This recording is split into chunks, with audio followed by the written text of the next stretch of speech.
He's going to do a presentation today called Talking Like a Character, which for 5 to 7 minutes.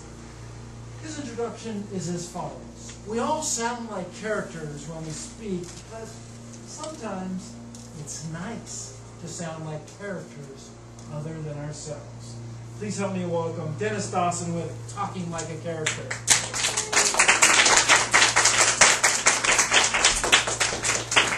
Thank you. All right. I love to play the piano. Did you know that? Have you heard me? Now, I love to play the piano. Not many people enjoy listening to me play the piano. But that's all right, because I enjoy it. I sit down and practice a lot. And I am getting better over time. I feel the same way about doing character voices as I feel about my piano.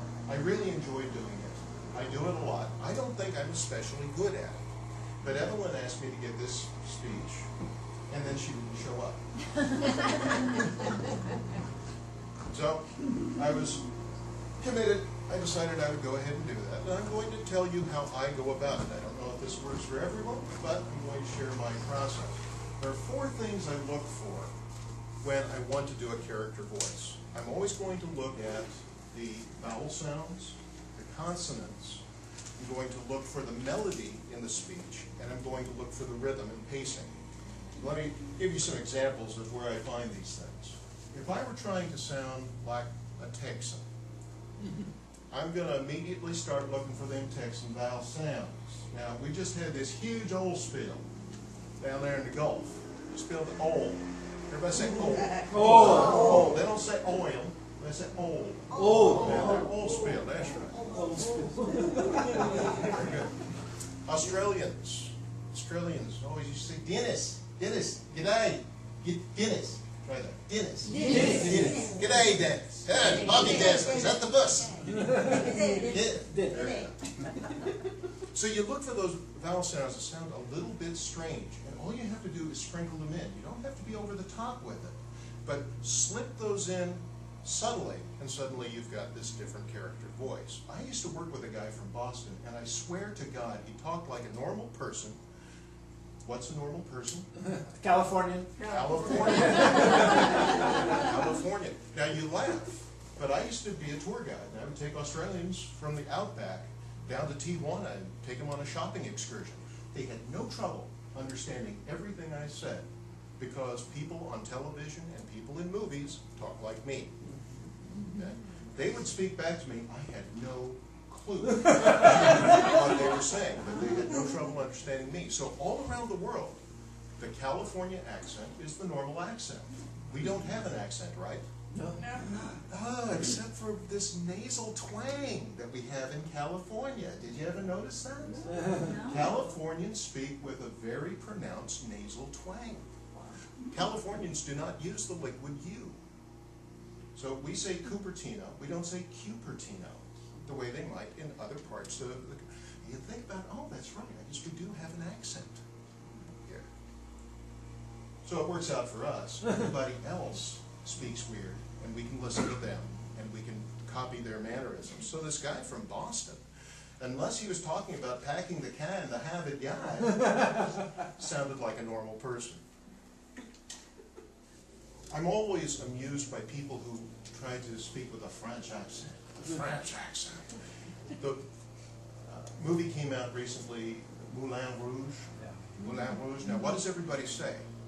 Moulin Rouge. Oh, the Moulin Rouge.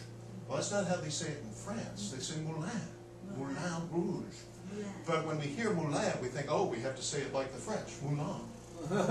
And so we're doing another vowel shift. Now, you can take advantage of this if you take a little bit of time to study French, just a little bit, study a little bit of German, and understand how they pronounce words that are spelled similar to words in English, and take advantage of the slight vowel shifts that they're going to use, and pronounce it as if you were a German person speaking English, or a French person speaking English. Because if you're telling a story and everybody is French, don't put on a French accent. Everybody sounds normal in the story. Only use an accent if you have someone who is speaking English, but they come from someplace else, like Boston. Vowel sounds are very obvious, but consonants are great, especially the Germans. Now, I know for a fact Germans do not use CH for the J, but it sure sounds good. The Germans. They replace the W with the V. What? Easy to slip into those. Some of those stereotypes are okay because you've actually heard people speak this way. Be very careful when you start delving into, say, Japanese people who write the flied lice. Okay. That is completely inaccurate. And if you listen to what's actually going on, Japanese doesn't have an L and R sound the way we do here. And so in both cases, they substitute a consonant sound in their own language, which is like the letter L without touching the roof of your mouth. So try that. I like it. I like it. I really like it. If you do it subtly, if you don't do it too heavily, you can get away with doing a Japanese accent. But the second you go into that Jerry Lewis routine with the flied lice, you have offended everybody in the room, Japanese or not. Yeah. Now we can also talk about melody. I'd like to do the Irish accent. And you hear me doing it all the time. No problem at all, but it's mostly the way I go up and down the scale when I talk like an Irish person. Everybody say this with me. Always after me lucky charms. Always after me lucky charms. Always after me lucky charms. Always after me lucky charms. Very good. You see, anybody can pick up this right away and put it in. It's the melody going up and down. But sometimes, comrade, you are Eastern European. And it doesn't matter how excited you are, you always say things the same way. It was the most exciting adventure of my life. I could not believe, comrade, all of the things that I saw. I met my wife. We were married the next day. Da da da da da da da. Da da da da da da da. So when you have a melody, it doesn't necessarily have to be light and musical. It can be monotonous. And it's still going to help you convey that character.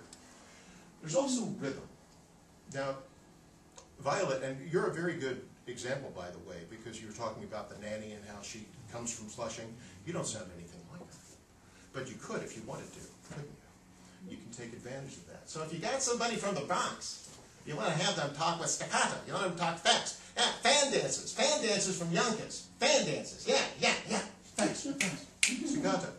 If you want to do a Southern accent, there are more Southern accents than you can shake a stick at. So if you're going to do Kentucky, that's way different from Texas. You're going to slow down. You're going to be more mellow. My father took me out to the still. And that was a great bonding moment for me and my daddy. So these are 4 things that you can look for. Vowel sounds, consonants, melody, and pacing or rhythm. Pull those all together and then practice. Practice all the time and practice for fun. If you do it often enough, something's going to stick and you'll be able to incorporate these into your stories. But always remember, when you're doing the accents, less is more. Just like my piano playing.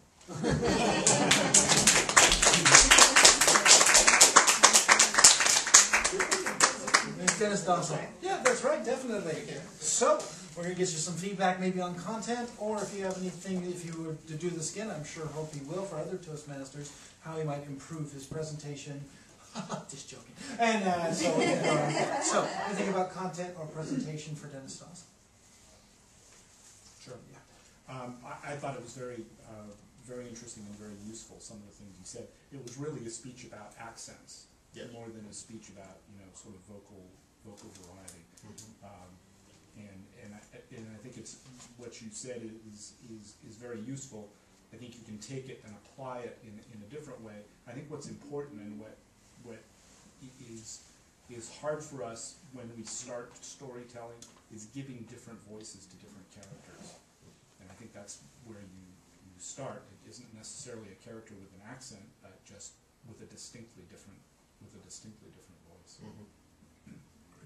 I could have made that point more strongly. That was sort of what I wanted to get across, is changing the pacing can help. So, yeah. Anybody else? Yeah. I was hoping for more about like how to make your voice deeper without sounding weird kind of thing. It was about accent, but it was very good. I liked your tying also to the piano in the beginning and the end. That was a good visual for me about practicing, even though it sounds terrible at times. First, Christina. I was just gonna comment on your eye contact. It's really, for me, that's really important when you're talking to the audience, to make it feel as though it's a one-on-one conversation. And that, to me, you do that really well. And what I liked about your presentation was when we think of accents and voices, it's a big hurdle for most people. And I find I don't have any accents or character voices. But you gave us 4 steps on which I can focus in on. I may not be able to practice a new voice, but I will be able to practice a different vowel sound, or I will be able to practice a different consonant, right? And so I can focus in on one thing, and if I get that right, practice it like in the piano analogy, and maybe one day have a different character voice. And that's an important part of the message, is if you get one thing right, that's all it takes to tell a story. Right. When you get the vowel sounds in there, people will go along. I like that, the pacing, the melody, and the vowel sounds, and because I have trouble with characters too, but I like how you broke it down so it made it more simple to understand. Anything else for Dennis Dawson? I can find improvement. Can we do anything? Oh, yeah, Karen? I work in sales, and I work with people from all over the United States, and I have fun trying to guess what part of the South they're from, because I know there are different accents in the South. That like Charleston, Atlanta is a lot more melodic, and Texas is a lot more dry. So I asked them. I said, "Are you from Atlanta?" And they said, "No, I'm from Charleston, but close." Or something. Yeah, and the more you tune into that, the more you're able to use those accents in your own speeches. I used to work for Chili's, and we were the opening crew for the Chili's in Concord, and they brought in a bunch of Texans to teach us how to be Chili's employees. And the Texan girls told us that we cut our words off. They said, "You just don't draw your words out to their natural conclusion."